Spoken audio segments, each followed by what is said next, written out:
मुखर रहते हैं और अपने तहीं रैशनैलिटी की बात करते हैं। देवियों और सज्जनों, डज गॉड एग्जिस्ट? इस सवाल का जवाब सब अपने अपने तहीं खोजने की कोशिश कर रहे हैं। कोई इसको गॉड डैम पार्टिकल की खोज बताता है, कोई गॉड पार्टिकल की खोज बताता है, कोई हिग्स बोसान की खोज बताता है, कोई ये सवाल जवाब तलाशने की कोशिश करता है कि मास एग्जिस्टेंस में आखिर आया कैसे, हुआ क्या था, सृष्टि के पहले, समय के पहले क्या था। और कोई ये कहता है कि ये सारी खोजें जिस मस्तिष्क में हो रही हैं प्रकृति के क्रम में, वो कैसे विकसित हुआ। मैं उम्मीद करता हूं कि हम आज इन बुनियादी सवालों के कुछ जवाब हासिल करने में कामयाब हों। मैं सबसे पहले मंच पर आमंत्रित कर रहा हूं मुफ्ती शमाइल नदवी साहब को। आइए सर जी।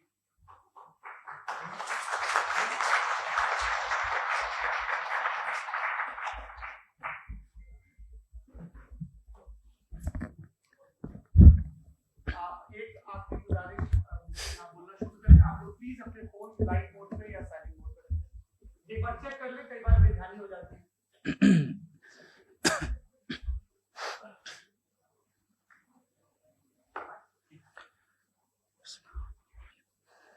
तमाम तारीफें उस क्रिएटर के लिए जिसने इस यूनिवर्स को एक मकसद के तहत पैदा किया है।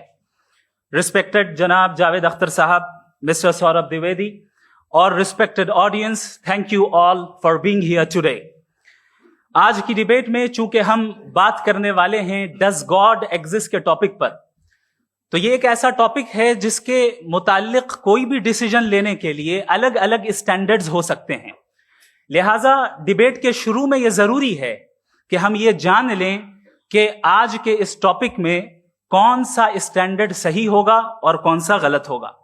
सबसे पहला स्टैंडर्ड जिसे मैं समझता हूं कि हमारे रिस्पेक्टेड जनाब जावेद अख्तर साहब बड़ी तेजी के साथ उसकी तरफ लपकेंगे, वो है साइंस।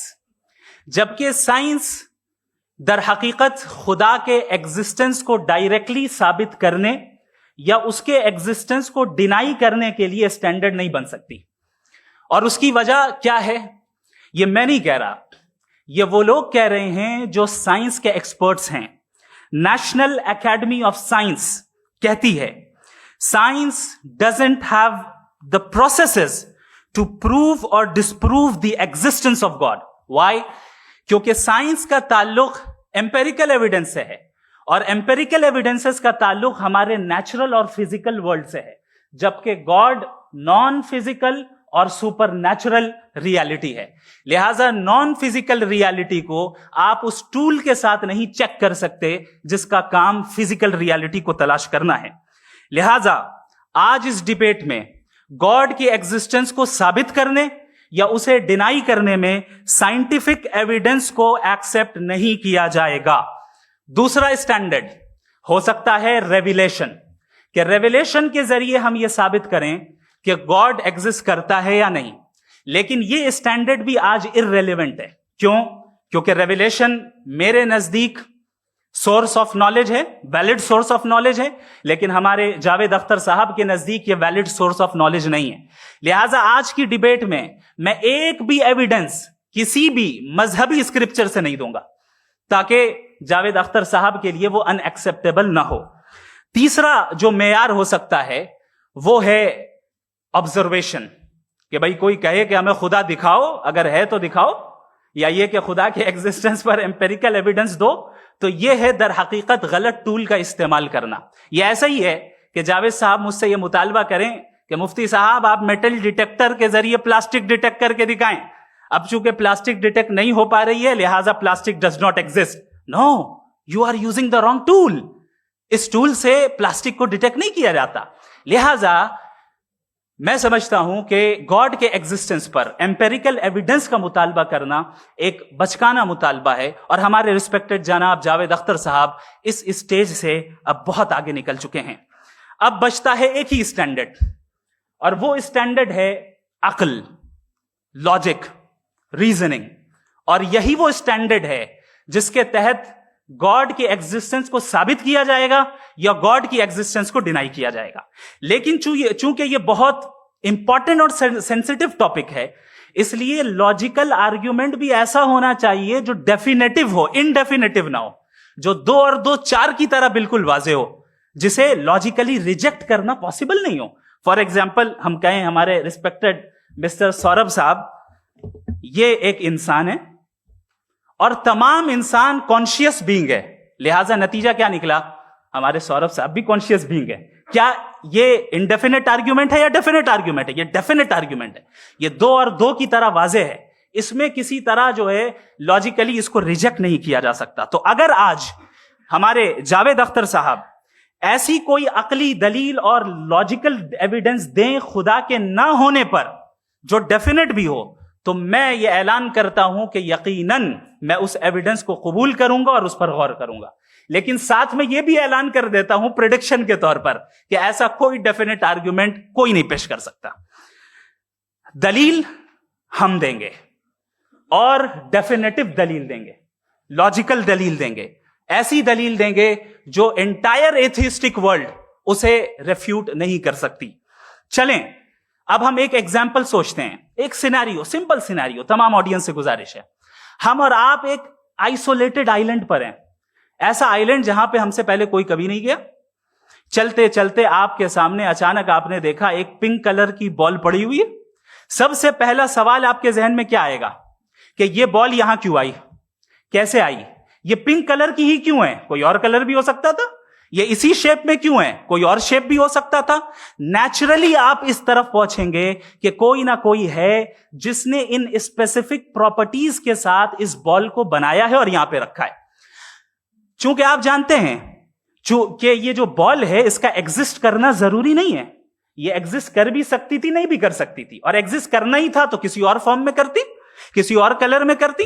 अब आप इस बॉल को एक्सपैंड करते चले जाएं, एक्सपैंड करते चले जाएं, एक्सपैंड करते चले जाएं, यहां तक कि ये बॉल यूनिवर्स के साइज की हो जाए। बताइए कि क्या साइज के बढ़ जाने से सवाल बदल जाएगा? हरगिज नहीं बदलेगा। अभी भी सवाल रहेगा, ये यूनिवर्स कहां से आया, इन स्पेसिफिक प्रॉपर्टीज के साथ कहां से आया, क्यों आया, किसने बनाया, यह सवाल उस वक्त भी वैलिड रहेगा। लेकिन यह सवाल अगर हम जनाब जावेद अख्तर साहब से करें तो चूंकि इनका वर्ल्ड व्यू एथिस्टिक है, और सिर्फ इनका नहीं, मतलब जितने भी एथिस्ट हैं और एथिस्टिक वर्ल्ड व्यू को रखने वाले से अगर आप ये सवाल करें कि ये यूनिवर्स कहां से आया, तो इनका जवाब या तो आर्ग्यूमेंट फ्रॉम इग्नोरेंस होगा या डॉगमेटिक होगा। या तो ये कहेंगे कि मुझे नहीं पता कि ये कहां से आया, लिहाजा गॉड डज नॉट एग्जिस्ट, ये आर्ग्यूमेंट फ्रॉम इग्नोरेंस है, या ये कहेंगे कि ये यूनिवर्स खुद ब खुद बन गया। इसका मतलब यह है कि उस बॉल को भी खुद ब खुद बन जाना चाहिए, लेकिन बॉल के ताल्लुक से ये एक्सप्लेनेशन एक्सेप्ट नहीं की जाएगी कि ये खुद ब खुद बन गई, लेकिन यूनिवर्स के ताल्लुक से कर दिया जाएगा। इसे हम दूसरे अल्फाज में डॉगमा भी कह सकते हैं। दूसरी चीज, हमारे जावेद अख्तर साहब जरूर गॉड ऑफ गैप्स की मिसाल भी जरूर देंगे, और मिसाल देंगे कि पहले जमाने में बिजलियां कड़कती थी तो लोगों ने किसी एक खुदा की तरफ, और बारिश होती थी तो दूसरे खुदा की तरफ मंसूब कर दिया, उनके पास दलील नहीं थी। यह हमारा वर्ल्ड व्यू है ही नहीं, यह हमारा वर्ल्ड व्यू है ही नहीं, क्योंकि नेचुरल फेनोमेना के प्रोसेस की इंटरप्रिटेशन को जान लेने से यह कहां से साबित हो गया कि गॉड एग्जिस्ट नहीं करता है। इस पर मैं इंशाल्लाह अभी आगे बात करूंगा। आप हजरात ये भी देखेंगे, और मैं ये एक्सपेक्ट करता हूं कि हमारे रिस्पेक्टेड जनाब जावेद अख्तर साहब जरूर इमोशनल आर्ग्यूमेंट्स भी देंगे, जो कि एक लॉजिकल फेलेसी है जब बात आती है ट्रुथ को डिसाइड करने में। क्यों? मिसाल के तौर पर वो कहेंगे कि अगर गॉड है तो इविल क्यों एग्जिस्ट करता है, जबकि मैं कहता हूं इविल का एग्जिस्ट करना गॉड के एग्जिस्ट करने की दलील है, उसके खिलाफ नहीं है। चूंकि अगर गॉड है तो हम सब उसके सामने अकाउंटेबल हैं, और अगर हम अकाउंटेबल हैं तो अकाउंटेबिलिटी के लिए इविल का मौजूद होना जरूरी है, उसके बगैर हम अकाउंटेबल नहीं हो सकते। और अगर हम अकाउंटेबल नहीं हैं तो हम जनाब जावेद अख्तर साहब से पूछेंगे कि आप बताएं कि फिर सफरिंग इस दुनिया में क्यों है? अगर खुदा नहीं है तो सफरिंग क्यों है? और उन लोगों के जज्बे का क्या जिनके अंदर सफरिंग के बाद इंतकाम लेने का जज्बा पाया जाता है और वो इस दुनिया से ऐसे ही चले गए, क्या उनकी सारी तकलीफें बेकार चली जाएंगी? अब आ जाएं उसी एग्जाम्पल की तरफ कि बॉल, मुझसे अगर कोई पूछे इस बॉल को किसने बनाया और या इस एक्सपेंडेड बॉल को किसने बनाया, मैं कहूंगा कि चूंकि ये यूनिवर्स और इस यूनिवर्स की तमाम चीजें कॉन्टिंजेंट है। कॉन्टिंजेंट होने का मतलब ये होता है कि जो अपने एग्जिस्टेंस पे किसी के ऊपर डिपेंड करती हो, तो जाहिर है ये यूनिवर्स कॉन्टिंजेंट है, और अगर कोई चीज कॉन्टिंजेंट नहीं है तो मैं रिक्वेस्ट करूंगा कि मुझे दिखा दें कि कौन सी चीज यूनिवर्स में कॉन्टिंजेंट नहीं है, हम भी जरा गौर कर लें और हम भी देख लें। और जब कॉन्टिंजेंट चीजें मौजूद हैं तो फिलोसोफर्स की इस्तिलाह के मुताबिक, हम उस टर्मिनोलॉजी के मुताबिक हम उस जगह तक पहुंचते हैं और उस हस्ती तक पहुंचते हैं जिसे नेसेसरी बीइंग कहा जाता है, कि ये वो नेसेसरी बीइंग है जिसका मौजूद ना होना नामुमकिन हो। क्योंकि अगर ये मौजूद ना हो तो सारी चीजें एग्जिस्टेंस में आएंगी ही नहीं, और ये सारी कॉन्टिंजेंट चीजें उसी के ऊपर डिपेंड करती हैं।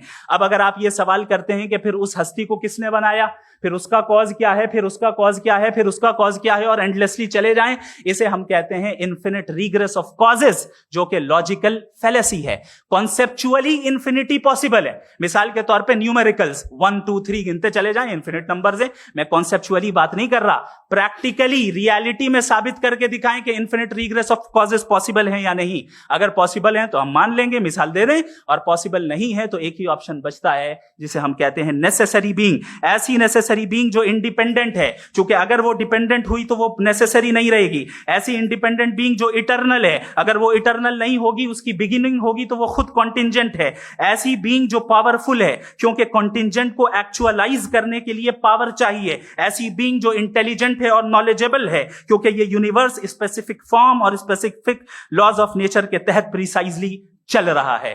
Thank you. थैंक यू मुफ्ती साहब।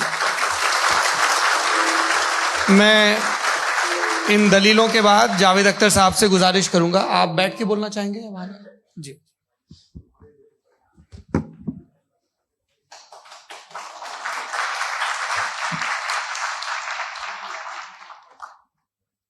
पहले तो मैं मुफ्ती साहब को एक अच्छी खबर देना चाहूँगा कि मेरी नॉलेज साइंस के बारे में बड़ी मामूली है, तो आप फिक्र ना करें उसकी, लेकिन कुछ कॉमन सेंस है मुझ में। देखिए, ये खुदा का तस्वुर कोई नया तस्वुर नहीं है, ये सदियों से रहा है।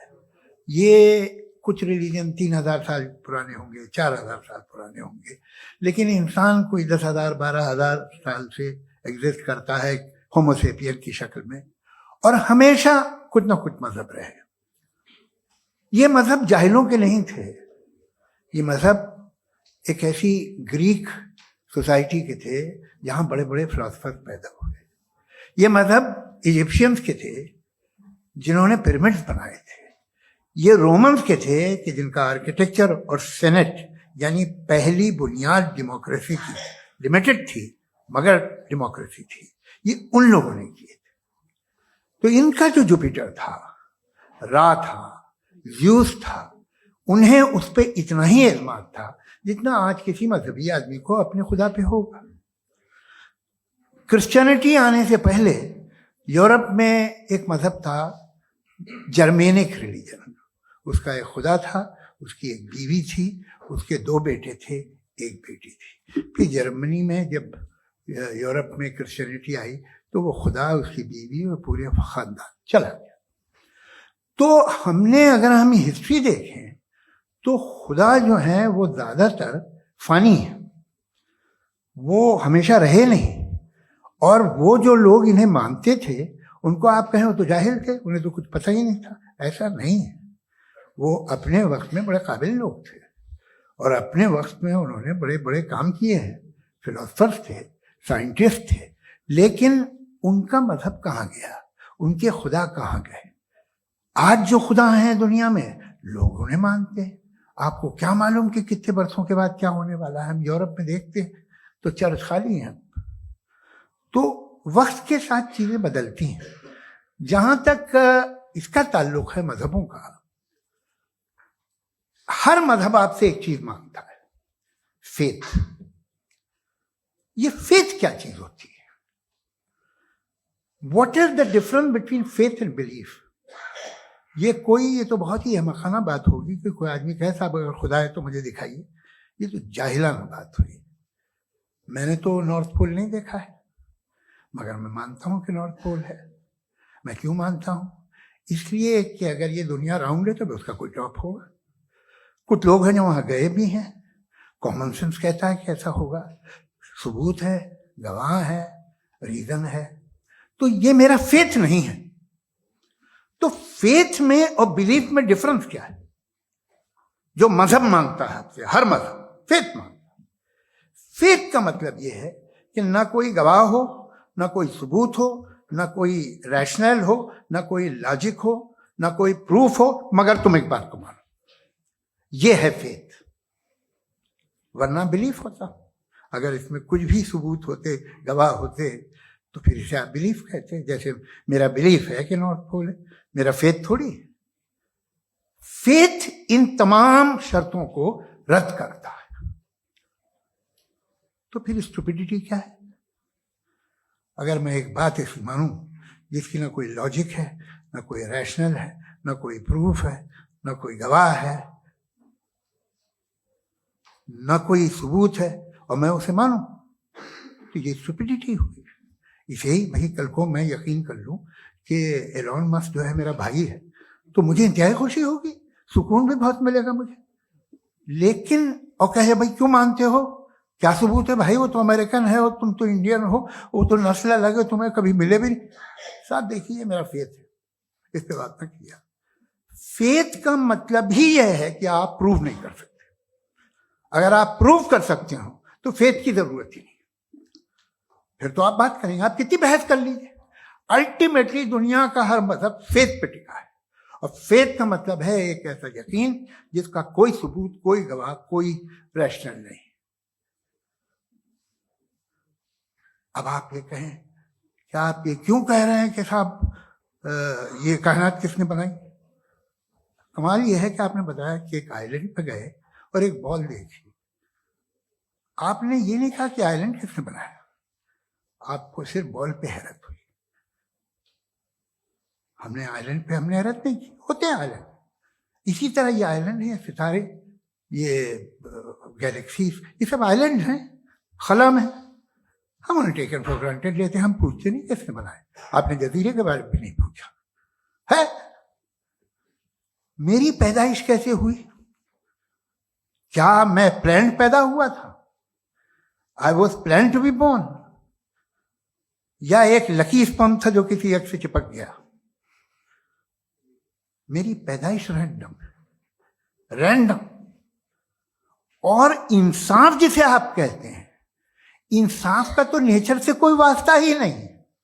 जो आप कहते हैं कि एक दिन इंसाफ मिलेगा, इंसाफ is a human concept, nature में कोई इंसाफ नहीं। अगर शेर हिरन को खा जाता है तो उसे कोई सजा नहीं मिलती।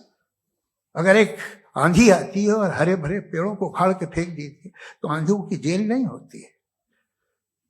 नेचर में इंसाफ नहीं, इसलिए वो नेचर को इंसाफ की जरूरत भी नहीं। नेचर तमाम एक है। अब हम कहें कि साहब ये देखिए जो मैंने खाना खाया था, ये मेरी आंख तो नहीं यूं कर दिया उसे, तो इसे सजा मिलनी नहीं, वो सिस्टम है, ऐसे ही चल रहा है। नेचर बगैर इंसाफ के है। इंसाफ इज अ ह्यूमन कॉन्सेप्ट। तो जो आपसे कहता है कि मैं तुम्हें इंसाफ दूंगा, वो इंसानी जहन की पैदावार है। ये नेचुरल है ही नहीं, ये आसमानी है ही नहीं। नेचर का तसव्वुर, इंसाफ का तसव्वुर। भाई आप साथ मिलते हैं, अब आप लेफ्ट हैंड ड्राइव करते हैं, ये क्या है? तमाम सच, तमाम नेकी, तमाम शराफत लेफ्ट हैंड ड्राइव है। वरना क्या होगा, या तो आप क्रॉस कर देंगे, आपका एक्सीडेंट हो जाएगा, या आप किसी को मार देंगे, या ट्रैफिक जैम हो जाएगा। झूठ, बेईमानी, रिश्वतखोरी, ये तमाम जो है driving on the wrong side, इसके ऊपर कुछ नहीं। ये तो हमने बनाया, जैसे हमने लेफ्ट हैंड ड्राइव बनाई है। ये कॉन्सेप्ट ऑफ इंसाफ जो है ये हमारा है, इसका नेचर से कोई वास्ता नहीं। शेर खा जाता है हिरन को, उसे जेल होती है क्या? कुछ भी नहीं, है ही नहीं। तो ये जो दुनिया के रिलीजन प्रॉमिस करते हैं आपसे इंसाफ, इसी से मालूम होता है कि ये मैन मेड है। ये तसव्वुर कहीं और का है ही नहीं। जो नेचर है, कुछ लोग कहते हैं नेचर ही खुदा है, तो नेचर में तो इंसाफ नहीं कहीं। और आप वादा कर रहे हैं कि तुम्हें मरने के बाद इंसाफ मिलेगा। मुझे अगर मिलेगा तो मैं बहुत खुश होऊंगा, लेकिन मैं यकीन नहीं कर पाता हूं, इसलिए कि मैं फेथ नहीं पैदा कर सकता। The very fact that religion demand faith इसका मतलब है कि उनके पास जस्टिफिकेशन नहीं है। अच्छा साहब, फिर रिलीजन अगर मॉडरेशन में है, कोई सा भी नहीं, वो आप में कुछ खूबियां भी पैदा करता होगा, देखिए उससे ये फायदा है वो फायदा है। अल्कोहल जो है वो ज्यादातर दवाओं में यूज होती है, और एक सर्वे किया गया था अमेरिका में कि लॉन्जेटिविटी किन लोगों की है, तो एक तरफ वो लोग थे जो शराब पीते ही नहीं थे, और एक तरफ वो थे जो एक बोतल शराब रोज पीते थे। सबसे ज्यादा लंबी उम्र उनकी है जो 2 पैक नाप के शराब पीते हैं और खाना खाते हैं। मगर हम शराब को बुरा समझते हैं, मैं भी बुरा समझता हूँ। क्यों? ऐसा होता नहीं। कुछ चीजों में आदत होती है जो बढ़ती है। आज तक में एक आदमी दूध पीता है, आप 10 साल बाद भी मिलेंगे तो एक ही गिलास पीता होगा। ऐसा नहीं होता, सुबह से दूध पीता रहता है। मिल्कोहलिक मैंने नहीं देखे, अल्कोहलिक होते हैं। ये टेंडेंसी है मजहब की कि वो बढ़ता है, जैसे कैंसर बढ़ता है, जैसे शराब बढ़ती है। कुछ लोग होंगे जो उसे सही तरह से यूज करते। मुझे यकीन है कि हमारे मुफ्ती साहब भी उनमें से एक, इनसे बहुत खुशी हुई मुझे इनसे मिलकर। लेकिन कितने लोग हैं कि आज आप देखते हैं दुनिया में जो तबाहियां हैं, इनमें कितना हाथ है उन लोगों का जो बिलीवर कहते था मजहब ये नहीं कहता, ना कहता होगा, मगर जब ये मजहब पीते हैं तो ऐसे बिहेव करते हैं। थोड़ा सा अगर हो तो शायद बहुत अच्छी बात, लेकिन शराब थोड़ी सी नहीं रहती, उसमें टेंडेंसी है पहले। थोड़ा सा अगर 2-3 कैंसर के सेल हो ना बॉडी में तो आदमी स्लिम रहेगा, लेकिन वो 2-3 सेल नहीं रहते, वो मल्टीप्लाई होते हैं। जावेद साहब, टाइम पूरा हो गया। टाइम हो गया तो बस बात खत्म हो गई। अच्छा, मुझे कुछ और कहने को था भी नहीं। जी, मैं पहले जवाबी दौर के लिए इनवाइट कर रहा हूं मुफ्ती साहब को। Your rebuttal round 1, you have 7 minutes.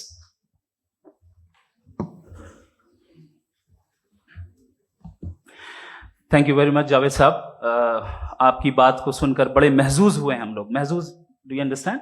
We enjoyed.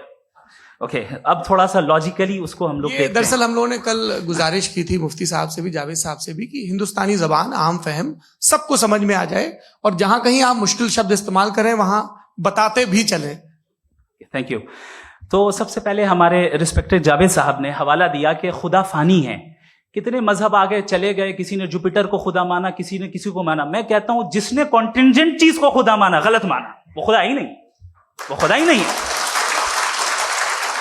हम तो नेसेसरी बीइंग को साबित करने बैठे हैं, वो नेसेसरी कॉज जो इटरनल है, जो अबदी भी है और अजली भी है। हम किसी और को साबित करने नहीं बैठे। दूसरी चीज उन्होंने कहा कि फेथ एंड बिलीफ, ये एक ऐसी डेफिनेशन है फेथ की जो इन्होंने पहली मर्तबा पेश की है, या माफ कीजिएगा, इन्होंने पहली मर्तबा पेश नहीं की है, रिचर्ड डॉकिंस ने पहली मर्तबा पेश की है। मुझे मालूम है ये सोर्स कहां से है।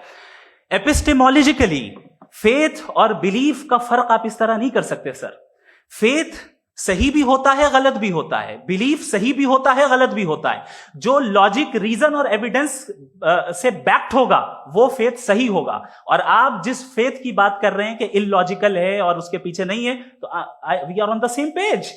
हम नहीं मानते उस फेथ को। जो फेथ ऐसा हो जिसके पीछे कोई लॉजिक ना हो, एविडेंस ना हो, हम नहीं मानते। हम तो उस फेथ के कायल हैं जिसके पीछे लॉजिक हो और एविडेंस हो। तो बिलीफ सही भी होता है, गलत भी होता है, फेथ भी सही होता है और गलत भी होता है। तो आज फेथ और बिलीफ के डिफरेंस पे बात नहीं हो रही। आज आप चाहे फेथ एक्सेप्ट कर लें या बिलीफ एक्सेप्ट कर लें, आज ये बात होगी कि ट्रूथ क्या है। चाहे ट्रू बिलीफ सही है या ट्रू फेथ सही है, और फॉल्स फेथ क्या है और फॉल्स बिलीफ क्या है, बात इस पे हो रही। दूसरी चीज इन्होंने पूछा, स्टुपिडिटी फिर क्या है? अगर फेथ रिलीजन स्टुपिडिटी नहीं है तो और क्या है? चूंकि फेथ का मुतालबा करते हैं तो स्टुपिडिटी क्या है? मैं कहता हूं स्टुपिडिटी एथिज्म है।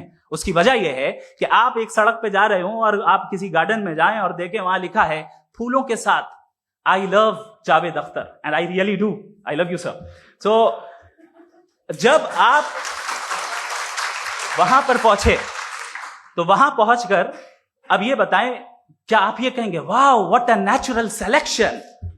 ये क्या नेचुरल सिलेक्शन है? नहीं, ये प्रिसाइजली डिजाइंड है, इसके पीछे डिजाइनर है।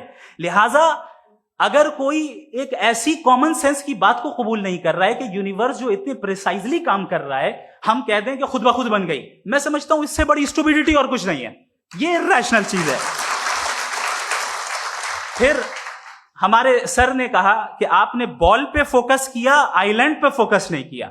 अरे आइलैंड को किसने बनाया, यही समझाने के लिए तो बॉल की मिसाल दे रहा हूं। और बॉल भी कॉन्टिंजेंट है, आइलैंड भी कॉन्टिंजेंट है, दोनों नेसेसरी बीइंग का मुतालबा करते हैं। आगे इन्होंने कहा कि नेचर में कोई इंसाफ नहीं है, हम डिसाइड करते हैं कि मोरालिटी क्या होती है, इंसाफ क्या होता है, हम डिसाइड करते हैं। जैसे ड्राइविंग सीट में ट्रैफिक वाला, ये तो किसी खुदा ने नहीं कहा, ये है, इसे कहते हैं फॉल्स इक्विवेलेंस, ये एक लॉजिकल फेलेसी है। आपने जो है मिसाल दी ड्राइविंग की और ट्रैफिक की, ये सब्जेक्टिव मोरालिटी है। आप सब्जेक्टिव मोरालिटी को मिसाल बनाकर ऑब्जेक्टिव मोरालिटी के ऊपर नहीं थोप सकते। इंसाफ की ऑब्जेक्टिव मोरालिटी। अगर आप ये कहते हैं कि नेचर में इंसाफ नहीं है, तो इंसाफ का न होना ये नेचुरल हुआ, तो फिर नेचर को नेचर रहने दे, क्यों हम इतना स्ट्राइव कर रहे हैं दुनिया में इंसाफ लाने के लिए? ये तो इलॉजिकल बात है, इरैशनल बात है।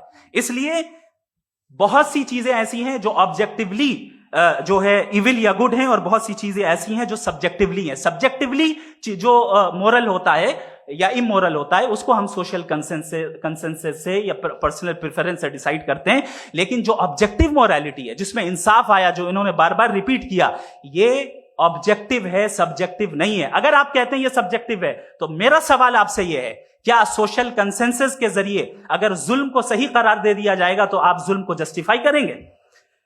दूसरी चीज इन्होंने ये कहा कि 2 पैक शराब पी लें तो वो उतने पे नहीं रहता, बढ़ जाता है। यही मामला मजहब के साथ है। 2 पैक आप पी लें, बढ़ेगा। तो ये एक ऐसी मिसाल है, इसको कहीं भी फिट कर लें कि आप एथिज्म पे जब फिट करें, जब आप 2 पैक एथिज्म का लेंगे ना, तो वो बढ़ बढ़ के नॉर्थ कोरिया बनेगा। Thank you.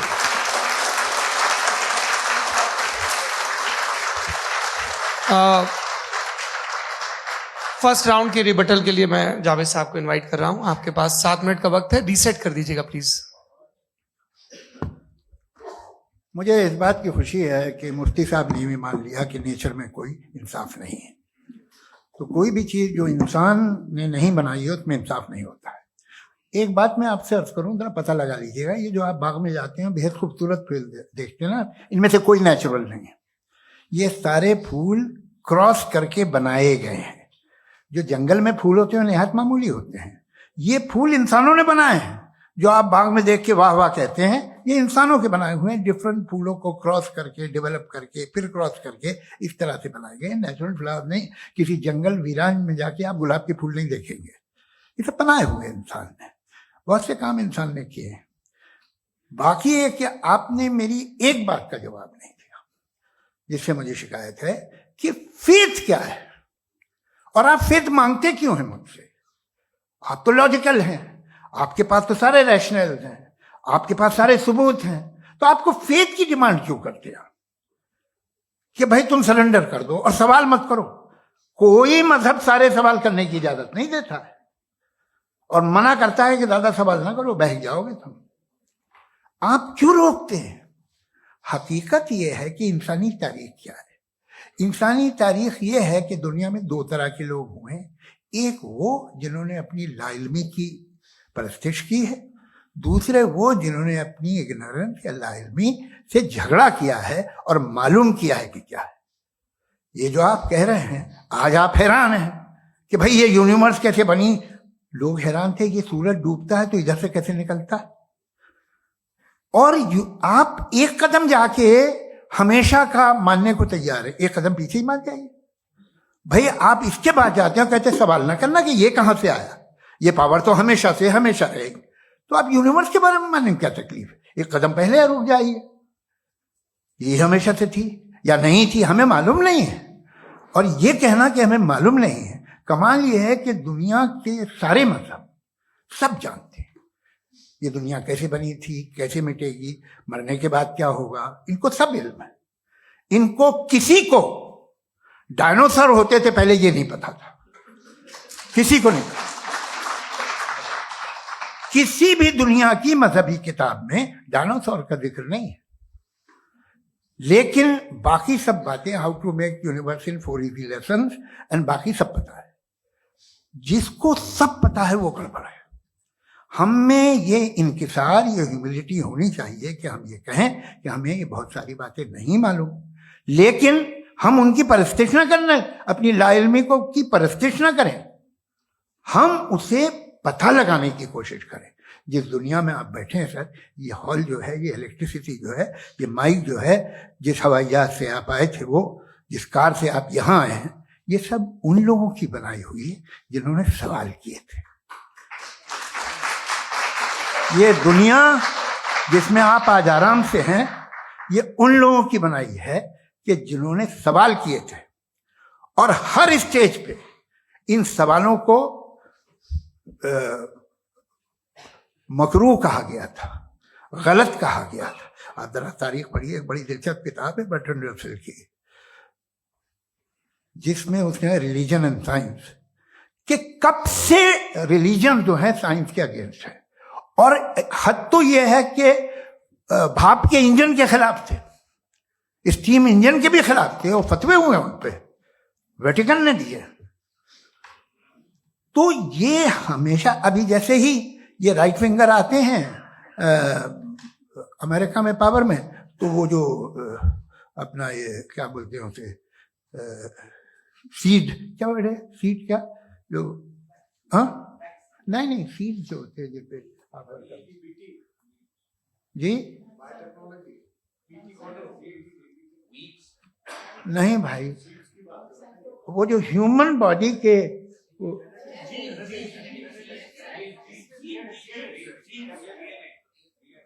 उस पर रिसर्च बंद हो जाती है, रिपब्लिकन नहीं करने देते। अरे भाई इतना डर क्या है तुम्हें? एक जमाने में बहुत नाराज थे ये सारे मजहबी लोग कि ये इंसान तो इंसान बनाने की कोशिश कर रहा है। आपको क्या तकलीफ भाई, बना ले तो बना लेने दो, ये खौफ क्या है? और ये सब आज जो आप कह रहे हैं नामुमकिन है, ये कैसे हुआ? मुझे एक किस्सा याद आता है। जब मैं छठी क्लास में था तो मैं मैथमेटिक्स में बहुत वीक था, तो एक टीचर रख दिया गया, उसने 1 2 3 4 5 6 7 तो सिखा दिया मुझे। वो दिन मैं भूल नहीं सकता हूँ मुफ्ती साहब, जिस दिन उसने ये बताया कि 1/2 क्या होता है और 3/4 क्या होता है, मुझे ऐसा लगा कि मेरा सर बीच से फट जाएगा। ये आदमी कह रहा है कि जो दीवार के अंदर जाओ वॉक करते हुए। आज हंसता हूं मैं इस बात पे। तो आज जो बातें आपके जहन से बिल्कुल परे हैं और आप हैरान होते हो उन्हें देख के, एक वक्त आएगा कि मामूली लगेंगी। और हुआ है, आपकी इंसानी तारीख ही है। इतनी जल्दी सारे फैसले आप मत कर लीजिए, थोड़ा ये ह्यूमिलिटी रखिए कि भाई ये हमें नहीं मालूम। ये कहने में क्या आ रहा है? ये यूनिवर्स कहाँ तक फैली, ये कब से है और कब तक रहेगी, हमें नहीं मालूम। आपने फैसला कर लिया कब बनी। ये आपके हिसाब से कोई 14 बिलियन ईयर बनी जो समझा जाता है। उससे पहले हजारों करोड़ों अरबों साल तक खुदा बैठा क्या कर रहा था? खामोश बैठा था, ऐसी जमाइयां ले रहा था। फिर उसे आइडिया है, यार एक काम करते, वक्त अच्छा गुजर जाएगा, यूनिवर्स बनाते। सोचिए, वो तो हमेशा से है ना, मगर यूनिवर्स हमेशा से नहीं है, ये तो बनाई गई है। और उससे पहले क्या था, इनका क्या काम था? कैसी बात है, ये बड़ा आसान है। जो बात हमें आज धीरे धीरे पता चली है, बरसों 2000 और 2500 साल पहले आपको किसी ने बता दिया कि क्या था, आप मान गए, और तब से वही मान रहे हैं जो 2500 साल पहले कहा गया था। सब कुछ बदल गया है, सॉल्व हो रही है चीजें। अभी साइंस बिल्कुल दावा नहीं करती, या कोई फिलोसफर ये दावा नहीं करता कि हमें सब मालूम, बल्कि वो कहता है कि हमें जितना मालूम होता है उससे ये मालूम होता है कि हमें कितना कम मालूम। तो हम अपनी जहालत से लड़े, उसकी परस्तिश ना करें। जी, time, thank you so much. मैं तर्कों की श्रृंखला में राउंड 2 के लिए मुफ्ती साहब को आमंत्रित कर रहा हूं। आपके पास एक बार फिर से 7 मिनट का वक्त है। शुक्रिया। जनाब जावेद अख्तर साहब कई मर्तबा दोहरा रहे हैं कि फेथ का मतलब बताइए, फेथ का मतलब बताइए। मैंने बता दिया, फेथ सही भी होता है, गलत भी होता है। और आज हम फेथ पे बात नहीं कर रहे, हम ट्रुथ और डज गॉड एग्जिस्ट पे बात कर रहे हैं। क्या डज गॉड एग्जिस्ट? ये ट्रुथ यानी गॉड है या नहीं है, इसमें से दोनों ट्रुथ क्या है। अब आप उसे फेथ कह लें, बिलीफ कह लें, नॉट माई बिजनेस। उसके बाद आपने कहा कि भाई सवाल करने से मजहब रोकता है। मैं कहता हूं जो रोकता है वो रोकता होगा, मैं नहीं रोकता, बल्कि सवाल करें, सवाल करना चाहिए। सवाल कर करके तो हम आगे बढ़ते हैं, तरक्की करते हैं, और इसीलिए मैं आज यहां पे आया हूं। लेकिन सवाल सिर्फ खुदा से नहीं होगा, आपसे भी होगा। सवाल एथिज्म से भी होगा, सवाल सिर्फ मजहब से नहीं होगा, सबसे होगा। और आज मैं सवाल करूंगा और उम्मीद है कि आप जवाब देंगे। अभी तक आपने वैसे कॉन्टिंजेंसी आर्गुमेंट का कोई जवाब नहीं दिया। चलें, आपने कहा यूनिवर्स के बारे में इटर्नल क्यों नहीं बोल देते। ये चूंकि लॉजिकली पॉसिबल ही नहीं है कि यूनिवर्स इटर्नल हो। यूनिवर्स एक कॉन्टिंजेंट चीज है जो टाइम एंड स्पेस के पाबंद है, टाइम एंड स्पेस से बाउंड है। जो टाइम एंड स्पेस से बाउंड होगा वो कॉन्टिंजेंट होगा, जो कॉन्टिंजेंट होगा वो उसकी बिगिनिंग हुई होगी, जिसकी बिगिनिंग हुई होगी वो इटर्नल नहीं हो सकता। ये तो कॉमन सी बात है। आपने कहा कि किसी मजहबी किताब में डायनासोर का जिक्र नहीं है। अफसोस कि आज तक किसी मैथमेटिक्स की किताब में मुझे डायनासोर का जिक्र नहीं मिला। तो इसका मतलब मैथमेटिक्स की किताब बेकार है? नहीं, उसका वो टॉपिक नहीं है। रेवलेशन का और मजहबी किताबों का टॉपिक ये नहीं है कि आपको आके बताए साइकिल कैसे बनाते हैं, या आकर ये बताएं कि जो है डायनासोर कब था। वो तो मोरालिटी सिखाने आया है, गॉड के बारे में बताने आया, नॉन फिजिकल रियलिटी की हकीकत को सिखाने के लिए आया। रिलीजियन साइंस को रोकता है? नहीं रोकता। अगर रोकता है तो गलत करता है। रिलीजियन साइंटिज्म को रोकता है, जिसमें हमारे जावेद साहब मुब्तला है। साइंस और साइंटिज्म में फर्क है। साइंटिज्म यह है कि आप समझें कि साइंस और साइंटिफिक मेथोडोलॉजी ये नॉलेज को हासिल करने का वाहिद सोर्स ऑफ नॉलेज है। यह है साइंटिज्म। हम इसे रिजेक्ट करते हैं। हम साइंस को तो तरक्की करते हैं। भाई आप हमारी पूरी तारीख कर लें, पढ़ लें तो आपको पता चल जाएगा। बहरहाल ये अलग टॉपिक है। उसके बाद इन्होंने एक लफ्ज कहा, वेटिकन ने फतवा दिया। वेटिकन का फतवे से कोई ताल्लुक नहीं है, दोनों कॉन्ट्राडिक्टरी अल्फाज हैं। उसके बाद उन्होंने कहा कि भाई हमें नहीं मालूम। अगर नहीं मालूम तो क्लियरली कह देना कि नहीं मालूम है, इसमें क्या हर्ज है। तो वही तो मैं कह रहा हूं ना कि आप कह दें कि नहीं मालूम, लेकिन क्लेम क्यों कर रहे हैं कि गॉड एग्जिस्ट नहीं कर रहा है। आप कह दें नहीं मालूम है, हो सकता है हो सकता ना हो, लेकिन आप क्लेम कर रहे हैं। The moment you say God does not exist, this is a claim, and now the burden of proof is upon you too, जैसे हमारे ऊपर है। और क्यों है मैं बताता हूं, क्यों है ये भी मैं बताता हूं। फिलोसॉफिकली जो क्लेम होता है ना, सिर्फ ये नहीं होता कि इंसान कहे पॉजिटिव क्लेम करे और नेगेटिव क्लेम करे तो बर्डन ऑफ प्रूफ नहीं है। आप मिसाल के तौर पे मैं कहूं कि फुला उस कमरे में कोई नहीं है, मैंने एक नॉलेज का क्लेम किया है। उस कमरे में कोई नहीं है, मैंने एक नॉलेज का क्लेम किया। या तो मैं कहूं मुझे नहीं पता, हो भी सकता है नहीं भी हो सकता है, this is not a claim. लेकिन जब मैं कह रहा हूं कि वहां कोई नहीं है, या मैं कह रहा हूं वहां कोई है, दोनों क्लेम है और दोनों के ऊपर बर्डन ऑफ प्रूफ है। हमारे ऊपर भी बर्डन ऑफ प्रूफ है। मैंने कंटिंजेंसी आर्ग्यूमेंट दिया, इसे तोड़कर दिखाइए। आखिरी चीज, इन्होंने कहा कि खुदा दुनिया बनाने से पहले 150 साल पहले या करोड़ों साल पहले क्या कर रहा था। अरे हजरत, चलें बहरहाल मैं जवाब दे देता हूं। आप हमारे रिस्पेक्टेड पर्सनैलिटी हैं, अगर आप नहीं होते तो मैं ऐसे एंटरटेन ही नहीं करता। टाइम ये 100 साल पहले या 100 साल बाद, पहले बाद में अभी, ये वो अल्फाज हैं जिनका ताल्लुक टाइम से है। टाइम शुरू ही हुआ है यूनिवर्स की बिगिनिंग के बाद, तो उसके पहले खुदा क्या कर रहा था? सवाल इलॉजिकल है, ये फेलेसी है। यानी आप ये कह रहे हैं कि यूनिवर्स के बनने से पहले खुदा क्या कर रहा था? टाइम के बनने से पहले, पहले का ताल्लुक टाइम से, टाइम उस वक्त था ही नहीं, तो ये सवाल ही इनवैलिड है खुदा के ताल्लुक से। दूसरी चीज, आर्ग्यूमेंट ऑफ कंटिंजेंसी जो मैंने आपके सामने पेश की है, आपने बार बार ये प्रूफ किया और ये कह रहे हैं कि गॉड ऑफ गैप्स। देखिए पहले नहीं मालूम था, साइंस ने कर दिया। सिंपल्स की मिसाल से मैं समझा देता हूं। जिस गैप्स की आप बात कर रहे हैं ना, साइंस उन गैप्स को जिन चीज के जरिए भी प्रूव करेगा वो कॉन्टिंजेंट ही होगा। अब चाहे वो फोर्स हो, मैटर हो या एनर्जी हो। लिहाजा सवाल हमारा उस वक्त भी वैलिड होगा जब तक कि आप नेसेसरी बीइंग पे ना आ जाएं। और इन्फिनिट रिग्रेस पॉसिबल नहीं है of causes in practical world, तो जाहिर है कहीं रुकना पड़ेगा, जहां रुकेंगे वही खुदा है। दूसरी चीज, आपने ये क्या कह रहा था मैं, किस पॉइंट को?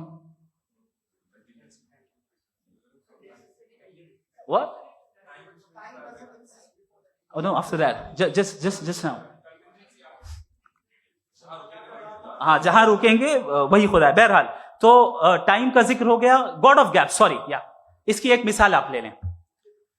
एक कार है, एक साहब ने देखा कि भाई कार जो है उसके व्हील्स कितने अच्छे लगे हुए हैं, सही जगह पे, स्टीयरिंग जो है कितने अच्छे जगह पे लगी हुई, और सीट्स कितने वेल डिजाइंड है, कितनी प्रिसाइजली ये कार काम कर रही है।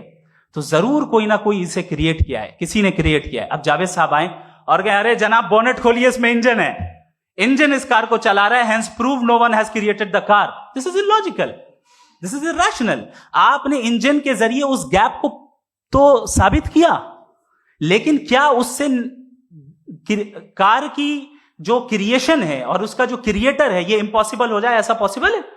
उसका सवाल खत्म हो जाए, ऐसा पॉसिबल है? नहीं। आपने गैप्स को फिल करके, कॉन्टिंजेंट चीजों से गैप्स को फिल करके हमारे ऑब्जर्वेशन को और ब्रॉड कर दिया। अब हमें और पता चल गया कि ये जो कार है इसका सिस्टम कितना ज्यादा कॉम्प्लेक्स है। पहले कम समझते थे, अब कॉम्प्लेक्सिटी और ज्यादा वाजे हो गई। अब हमें समझ में आ रहा है कि हमारी सर्टेनिटी और बढ़ गई कि जरूर इस कार को किसी ना किसी ने बनाया। यही मामला यूनिवर्स का है। साइंस हमेशा फिजिकल वर्ल्ड की चीजों को ही फिल करती जाएगी और फिजिकल चीजों से ही करती जाएगी, चूंकि एम्पेरिकल एविडेंस का ताल्लुक फिजिकल वर्ल्ड से है। आप साइंस के जरिए मेटाफिजिकल रियलिटी को कभी साबित नहीं कर सकते। ये रॉन्ग टूल का इस्तेमाल करना है। ये वही काम है कि आप मेटल डिटेक्टर से प्लास्टिक डिटेक्टर करने चलें, जो कि जाहिर है सही नहीं है। Thank you.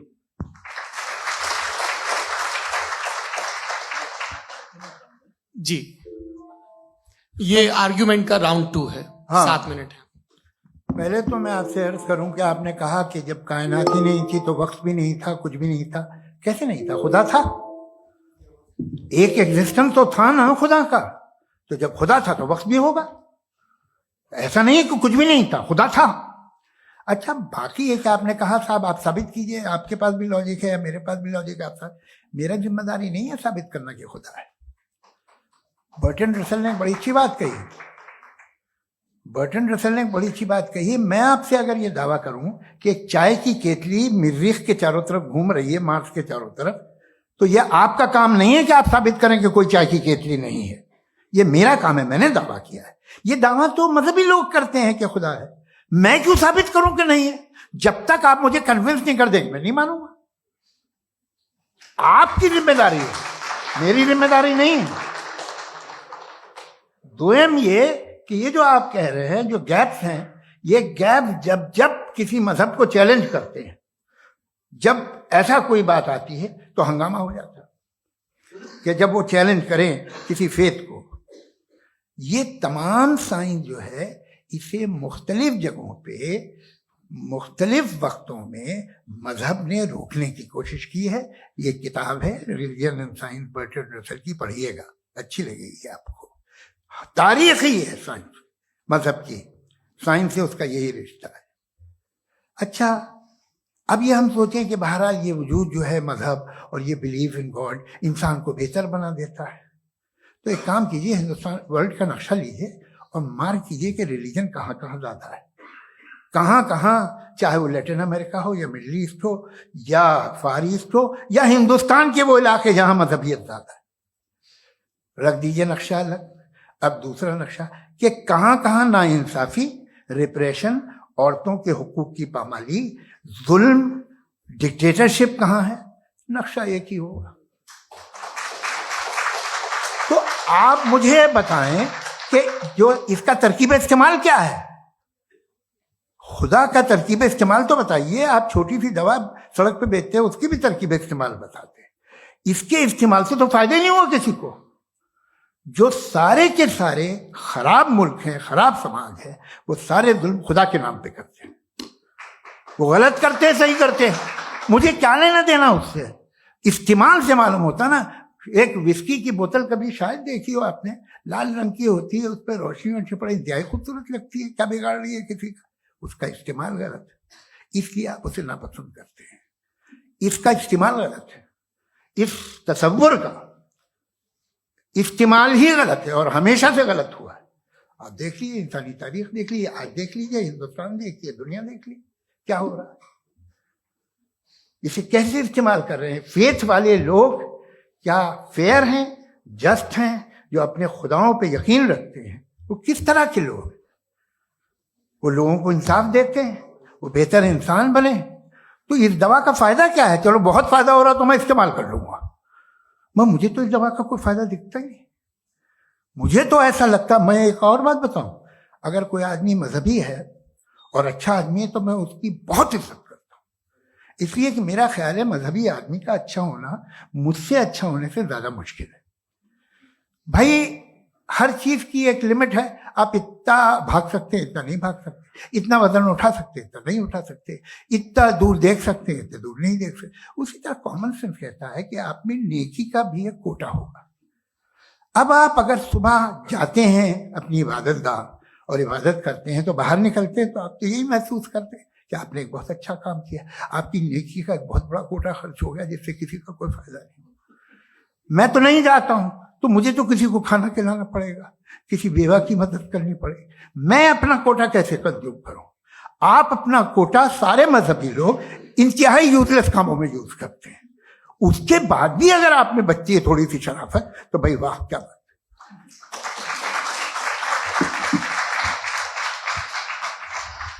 एक तो मुझे ये बात बहुत अच्छी लग रही है कि दोनों ही विद्वान समय को मानते हैं और बहुत समय से अपनी दलीलें और बाज दफा समय से पहले अपनी तकरीरें पूरी करके अपनी अपनी कुर्सी पर बैठ रहे हैं।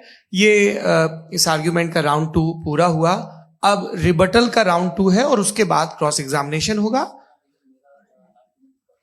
नहीं, आपका आर्ग्यूमेंट हो गया सर। हमारे यहाँ स्कूल के सिलेबस में पंच परमेश्वर कहानी पढ़ाई जाती है, प्रेमचंद जी की लिखी हुई। आप निश्चिंत रहिए, आपके कोई राउंड में मिस नहीं होने दूंगा। रिबटल का राउंड 2 मुफ्ती शमाइल नदवी साहब।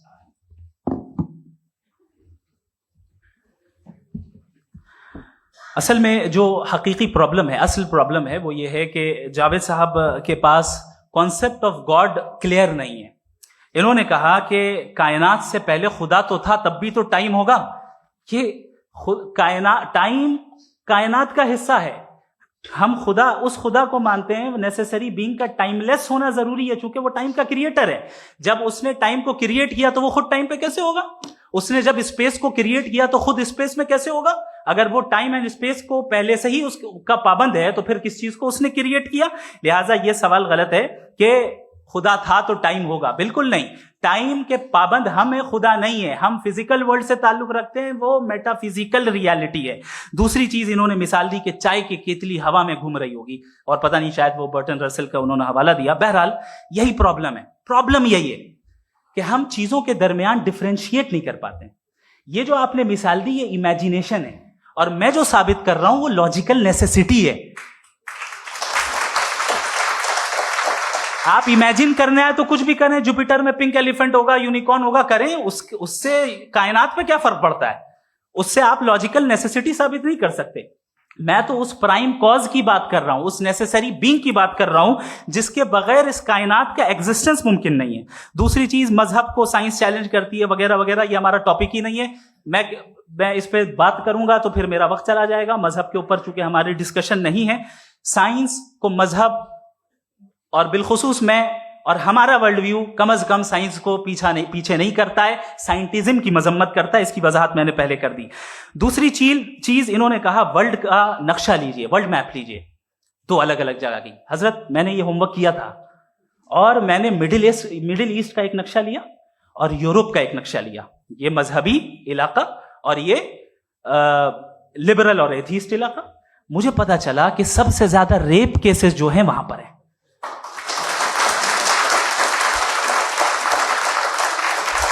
मुझे ये पता चला यूएन की रिपोर्ट के मुताबिक, मैं ये अपने घर से नहीं लेके आ रहा, कि जो वर्किंग वुमेन है यूरोपियन कंट्रीज में, उसमें 81% वुमेन सेक्सुअल हैरेसमेंट का वर्क में शुमार हो रही है। ये मिडिल ईस्ट में नहीं हो रहा है, वो मजहबी लोग हैं इसलिए नहीं हो रहा है।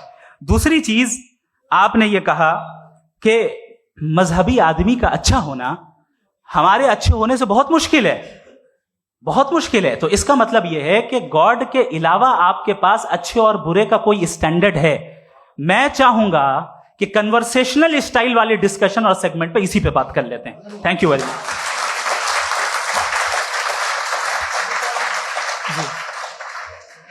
ये रिबटल का राउंड 2 है। आपके पास 5 मिनट का वक्त है और इसके बाद क्रॉस एग्जामिनेशन शुरू करेंगे। आप चाहे तो जो इन्होंने सवाल पूछे उनके जवाब आप रिबटल में भी दे सकते हैं। जी जी, देखिए पहले तो ये बात कि ये मिसाल गलत नहीं है, गलत है। इन्होंने पहले ही हमको डिसार्म कर दिया।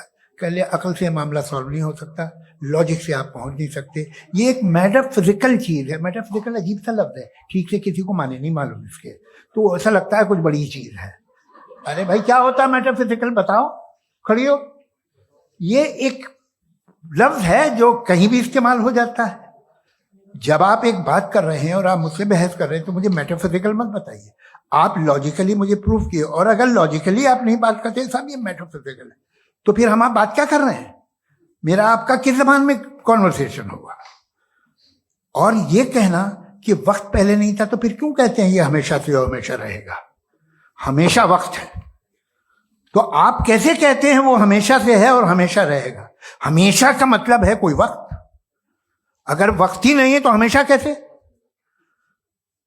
बाहर वो रहेगा। अब मैं ये देखता हूं, आपने कहा ना कि वहां रेप ज्यादा होते हैं, तो हम एक बात देखते हैं कि ये दुनिया जिसपे वो कादर मुतलक है, जिसकी मर्जी के बगैर पत्ता भी नहीं हिलता, ओमनीपोटेंट है, ये दुनिया चल कैसे रही है? और इस दुनिया का हाल क्या है? 45,000 बच्चे जो 10 साल की उम्र से कम थे वो गाजा में मरे। भूख से काला हांडी में बच्चे मरते हैं और डिप्थेरिया से मरते हैं। डिप्थेरिया अजीब मर्ज है, गले में जाली बनना शुरू होती है, बच्चा नीला हो जाता है, गरीब का बच्चा, इसलिए कि उपास इलाज। ये कादर मुतलक है जो चाहे कर दे। इससे आप दुआएं मांगते हैं हमारी ये काम कर दे वो कर दे, तो इसका मतलब डे टू डे लाइफ में वो इंटरफेयर करता है और ये देख रहा है वो। अगर वो वाकई भी है फॉर डिस्कशन सेक, तो मैं जब दुनिया देखता हूं तो मेरे दिल में उसके लिए कोई इज्जत नहीं पैदा होती। ये क्या कर रहे हो तुम पूरे ऑल पावरफुल हो, ओमनीपोटेंट हो, ओमनी प्रेजेंट हो। तुम तो वहां गाजा में रहे होगे ना, तुम हर जगह हो। तुम देख रहे थे कि बच्चे की कैसे धज्जियां उड़ रही, तुम देख रहे थे और तुम चाहते हो मैं तुम्हारी परस्तिश करूंगा, तुम हो भी। अरे यार, इससे अच्छे तो हमारे चीफ प्राइम मिनिस्टर हैं, कुछ तो ख्याल करते हैं। कमाल है, आप किसकी इबादत कर रहे हैं? अगर वो है भी, ये दुनिया नाइंसाफी से, जुल्म से, जबर से, तशद्दुद से भरी हुई है। और आप ये मत कहिएगा कि वो देख रहा है और वो बताएगा एक दिन। अगर वो देख रहा है और इंटरफेयर नहीं करता तो आप दुआ क्यों मांगते? आप कहते हैं मेरा ये काम करा दे, इसके मतलब है वो दखल दे सकता है, वो आपको नौकरी दिलवा सकता है, भले दूसरे आदमी को न मिले, मगर आपका काम कर देगा चूंकि आपने दुआ मांगी है। तो जब वो आपको नौकरी दिला सकता है, लड़की की शादी कर सकता है, बेटे को ग्रीन कार्ड दिलवा सकता है, तो कम से कम ये जो मर रहे हैं बच्चे, इनको रोक दे, कुछ तो कर। मुझे तो दुनिया में, इस दुनिया का कोई मालिक है, इसका ओमनीपोटेंट कोई रूलर है, और ये दुनिया ऐसी चल रही है। मैं तो चाहूंगा कि भाई ना हो, अगर हो तो बड़ी शर्मिंदगी की बात है। शुक्रिया।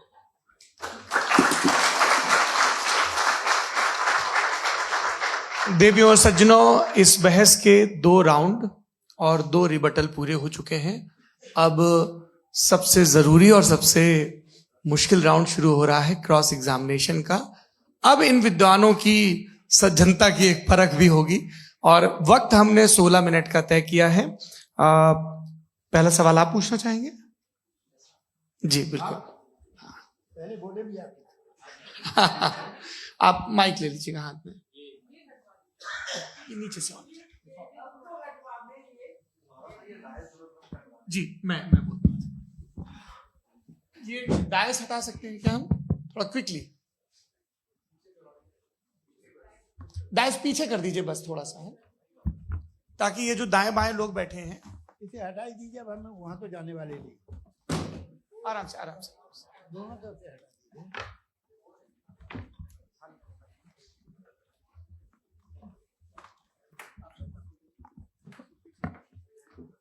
इस बीच आप लोग भी अपने अपने सवाल तैयार कर लें।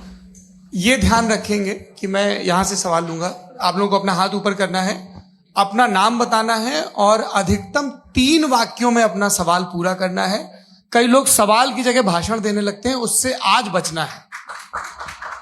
जी मुफ्ती साहब, पहला सवाल आपका, 16 मिनट है, हम दोनों लोगों के सवाल लेंगे। जी जी बहुत शुक्रिया। आपकी जो अभी बात हुई बहुत अहम थी, मैं इसको चाहूंगा कि आगे डिस्कस करूं, लेकिन चूंकि अभी ये वो सेगमेंट है क्रॉस एग्जामिनेशन, तो सबसे पहला सवाल आपसे ये है कि जो मैं इतनी देर से कॉन्टिंजेंसी आर्ग्यूमेंट आपको बता रहा था, ये अकल से ही बता रहा था हजरत, आप ये बताएं कि आप इन्फिनिट रिग्रेस ऑफ कॉजेस को पॉसिबल मानते हैं या नेसेसरी बीइंग के एग्जिस्टेंस को सही समझते हैं, चूंकि 2 ही ऑप्शन